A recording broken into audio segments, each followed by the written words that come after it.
அழகிய மலர் கண்காட்சி நடந்துக்கிட்டு இருந்ததுங்க. பூக்களில் சிறந்தவர் யாருன்னு போட்டி வந்துருச்சு. மல்லிகைப்பூ சொல்லிச்சு, நான் தான் சிறந்தவன். வெள்ளையா மொட்டா இருக்கும்போதும் சரி, நல்லா மலர்ந்த பிறகும் சரி, மனம் குணம் நிறைந்தவன் நான் தான் அப்படின்னுச்சு. என் மனம் வாசம் எல்லாரையும் அப்படி சுண்டி இழுக்கும். வாங்கின உடனே முகத்தில் வச்சு என்னத்தான் முகந்து என் மனத்தை தான் அனுபவிப்பாங்க அப்படின்னுச்சு பிச்சிப்பூ. போங்கப்பா, என் கலர் எல்லாத்தையும் அட்ராக்ட் பண்ணும். மல்லிகைப்பூ பிச்சிப்பூ வச்சாலும் அதோட எண்ணெயை சேர்த்து வச்சா தான் கலர்ஃபுல்லாக சிறப்பாக இருக்கும்னு கனகாம்பரம் சொல்லிச்சிங்க. நீங்கள் எல்லாம் என்ன பிரமாதம்! சிறுவர்கள் முதல் பெரியவர்கள் வரை அன்புக்கு லவ்வுக்கு அடையாளம் அழகு மனம் குணம் நிறைந்த நல்ல கலர் உள்ள எண்ணத்தாங்க பயன்படுத்துவாங்க அப்படின்னுச்சு ரோஜாப்பூ.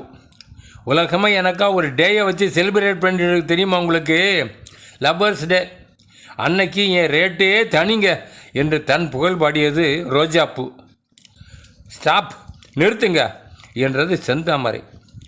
நீங்கள் எல்லாம் உங்கள் புகழ் பெருமையை பற்றியே பேசுகிறீங்களே தவிர உங்களை படைத்த கடவுளுக்கு பெருமை சேர்க்குற மாதிரி உங்களுடைய செயல்கள் இல்லையே என்றது.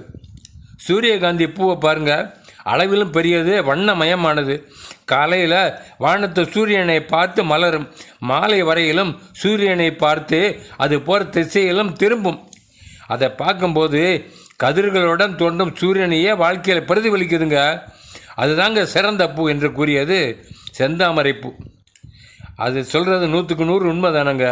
மத்தேயு 5:16 மனுஷர் உங்கள் நற்கிரியைகளை கண்டு பரலோகத்தில் உள்ள கடவுளை மகிமைப்படுத்தும்படி உங்கள் வெளிச்சம் அவர்கள் முன் பிரகாசிக்க கடவுது அப்படின்னு போட்டிருக்குங்க.